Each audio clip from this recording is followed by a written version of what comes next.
நந்தா தேடை நேயர்களுக்கு வணக்கம். இதுவரைக்கும் நம்மளுடைய நந்தா தேடையை சப்ஸ்கிரைப் பண்ணாதீங்க, தயவுசெய்து சப்ஸ்கிரைப் பண்ணுங்கள். அப்படியே பக்கத்தில் இருக்கக்கூடிய பெல் பட்டனையும் தட்டி விட்டுடுங்க. இந்த காலொனியை பார்த்து முடித்ததுக்கப்புறம் இந்த வீடியோவை பார்த்தினா உங்களுடைய கருத்துக்களையும் எண்ணங்களையும் கமெண்ட் செக்ஷனில் போய் ரெக்கார்ட் பண்ணுங்கள். அது எனக்கு நீங்கள் கொடுக்கக்கூடிய ஒரு ஃபீட்பேக்காக அமையும். இப்போது அண்ணாமலைக்கு அமைச்சர் பதவி கொடுக்க போகிறதா சொல்லியிருக்காங்க. அதுக்கு அவர் தகுதி தானா? உங்களோட கருத்து என்னது?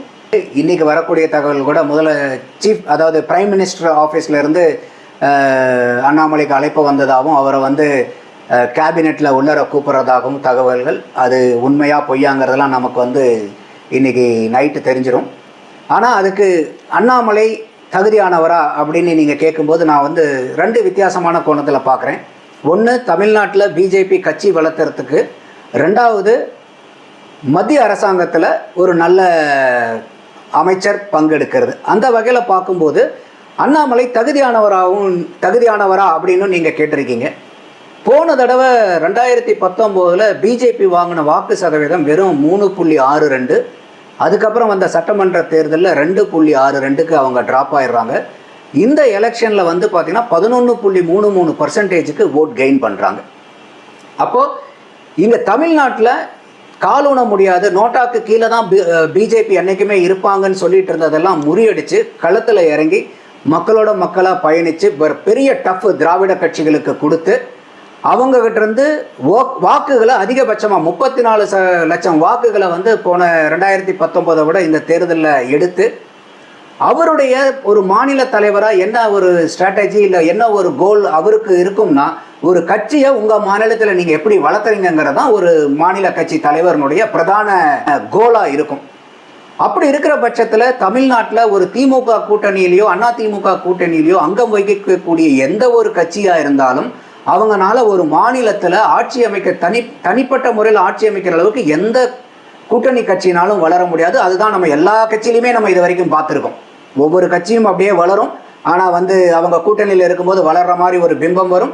கடைசியில் அவங்க தனியாக நிற்கலான்னு பார்க்கும்போது பெரிய அடி அவங்களுக்கு கிடைக்கும். அப்போ இந்த இடத்துல தான் ஒரு மாநில தலைவராக அவர் அண்ணாமலையினுடைய இது என்னென்னா, அதிமுகவிலிருந்து வெளியே நம்ம பிஜேபியை தனிப்பட்ட முறையில் நின்று நம்மளுடைய தலைமையில் கூட்டணியில் நின்று நம்ம என்ன வாக்கு சதவீதம் வாங்குகிறோன்னு தெரிஞ்சால் தான் நம்மளுடைய வாக்கு சதவீதம் எப்படி வளர்றங்கிறதும் தெரியும்.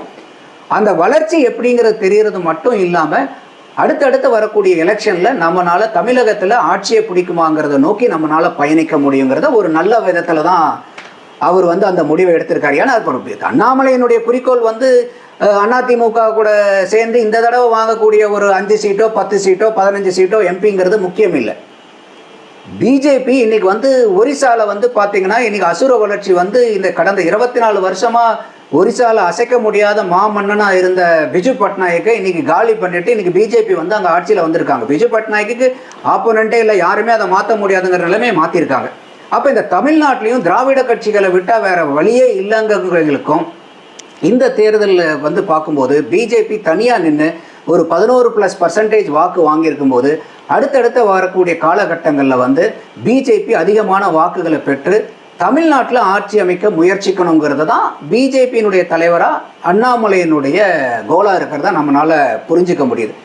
அப்படி அண்ணாமலை இதுக்கு தகுதியானவரான பார்க்கும்போது இந்த வாக்கு சதவீதங்களே நமக்கு சொல்லிடும் எந்த அளவுக்கு இருந்து எந்த அளவுக்கு பிஜேபி, அதாவது எப்படி இருந்தால் நான் எப்படி ஆகிட்டோம் பார்த்தீங்களான்னு ஒரு படத்தில் விவேக் சொல்லுவார். ஆனால் இது அப்படியே உல்டாவா இந்த இடத்துல எப்படி இருந்த பிஜேபியை தமிழ்நாட்டில் இன்றைக்கி எந்த அளவுக்கு வளர்த்தி காமிச்சிருக்காருங்கிறது அண்ணாமலை நமக்கு இந்த வாக்கு சதவீதத்திலையும் வாக்கு பர்சன்டேஜ் மட்டும் இல்லை, அப்சல்யூட் வாக்கு கூட்டணியில் இருக்கும்போது 18%. ஆனால் தனிப்பட்ட பிஜேபியாக மட்டும் நீங்கள் பார்க்கும்போது 11.33% பிஜேபிக்கு வாங்கி காமிச்சிருக்காரு. இனிமேல் யாருமே இது நோட்டாக்கு கீழே இருக்கக்கூடிய கட்சின்னு யாருமே சொல்ல முடியாது. வாக்குகள் அடிப்படையில் பார்க்கும்போது சதவீதத்தில் அடிப்படையிலையும் பார்க்கும்போது தமிழ்நாட்டில் இன்றைக்கி 3வது பெரிய கட்சியாக பிஜேபியை வளர்த்தி கொண்டு வந்திருக்காரு. இது வெறும் அண்ணாமலையினுடைய தனிப்பட்ட முயற்சியா அப்படின்னா என்னால் அப்படி சொல்ல முடியாது. ஏன்னா என்றைக்குமே வெற்றிங்கிறது ஒரு கூட்டு முயற்சி தான். ஆனாலும் அந்த கேப்டன், இப்போ எப்படி ஒரு கிரிக்கெட் டீமில் பார்த்தீங்கன்னா வெறும் கேப்டன் மட்டும் நல்லா இருந்தால் போதுமா? மற்ற டீம் பிளேயர்ஸ்லாம் விளையாடலன்னா மேட்சை ஜெயிச்சிட முடியுமா? இல்லை, எல்லா பிளேயர்ஸும் விளையாடணும். ஆனால் அந்த கேப்டனுடைய யுத்திங்கிறது முக்கியம். எந்த நேரத்தில் எந்த விதமான முடிவுகளை எடுக்கணும் அப்படிங்கிறது அந்த கேப்டன்ஷிப் ரொம்ப முக்கியம். அந்த வகையில் பார்க்கும்போது அண்ணாமலை அவர்கள் பிஜேபி கட்சியை சார்ந்தவரா, அதனுடைய கட்சியினுடைய மாநில தலைவரா அவருடைய கடமையை வந்து நல்லா அருமையாக செஞ்சுருக்காரு. அந்த ஒரு ஹார்ட் ஒர்க்கை பாராட்டி தான் இன்றைக்கி வந்து அவருக்கு மத்திய அமைச்சரவையில் வந்து சப்போஸ் அவருக்கு சீட்டு கொடுக்குற மாதிரி இருந்தால் அதை பாராட்டி தான் கொடுக்கறதுக்கு வாய்ப்பு இருக்குமே ஒழிய, அருகதை இல்லாத ஒரு ஆளை வந்து மோடியினுடைய அமைச்சரவையில் உள்ளார அமைச்சராக உட்கார்றதுக்கு சாத்தியக்கூறுகளே கிடையாது. ரெண்டாவது பாயிண்ட்டு, நான் இன்னொன்று மாநில தலைமைன்னு நான் பார்க்கும்போது இன்றைக்கி இப்படி வந்து பிஜேபியை இந்த அளவுக்கு கொண்டு வந்திருக்காரு. இதுக்கு முன்னாடி இருந்த தலைவர்கள் எல்லாம் அதுக்காக பாடுபட்டிருக்காங்க. அதுக்காக முன்னாடி இருந்த தலைவர்கள்லாம் ஒன்றுமே பண்ணலன்னு நான் சொல்லலை. ஆனால் வேகம் எடுத்தது யார்? இப்போ ஒரு தோனி வந்து இந்தியாவுக்கு கேப்டன்ஷிப் ஆனதுக்கப்புறம் இந்தியாவுடைய பர்ஃபார்மன்ஸ் எப்படி? அதுக்கு முன்னாடி இருந்த கேப்டன்லாம் வந்து ஒன்றுக்கும் ஆகாதவங்களா அப்படி சொல்ல முடியாது. ஆனால் ஒரு தோனி கேப்டனாக வந்ததுக்கப்புறம் அந்த இந்தியாவினுடைய டீமினுடைய பர்ஃபார்மன்ஸ் எந்த அளவுக்கு எலிவேட் பண்ணுறாரு, அதுதான் அந்த கேப்டன்ஷிப்பினுடைய ரோல்.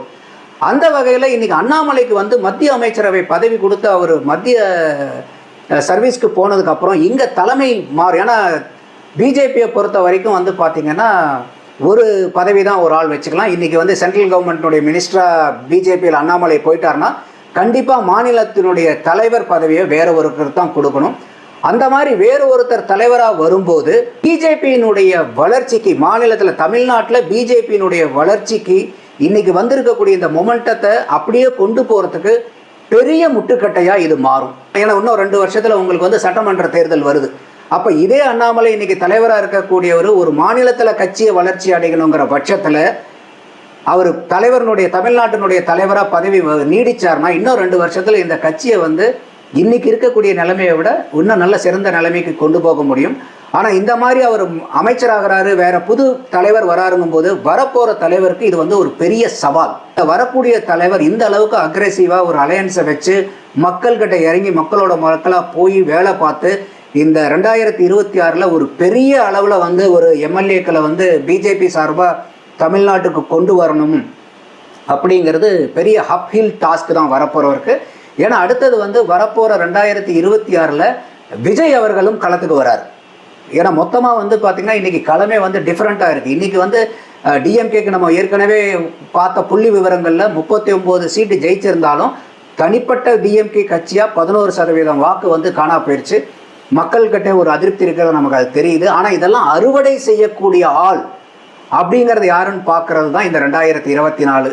அப்போ ஒரு விஜயும் உள்ளார வராருங்கும் போது பிஜேபிக்கு ஒரு சரியான திடமான தலைமை இல்லைன்னா இந்த தடவை பிஜேபி எடுத்த கூடுதல் வாக்குகளான இந்த 34 லட்சம் வாக்குகளையும் ஒரு விஜயனுடைய தலைமையில் ஒரு சரியான கூட்டணி வேற மாதிரி ஒரு தந்திரத்தில் அவங்க அமைக்கும் போது இந்த பிஜேபியினுடைய வாக்குகளை உடைச்சு அந்த வாக்குகளை எடுக்கிறதுக்கு விஜய்க்கும் வாய்ப்புகள் வந்து அதிகமாகவே இருக்கிறத நம்மளால் பார்க்க முடியுது.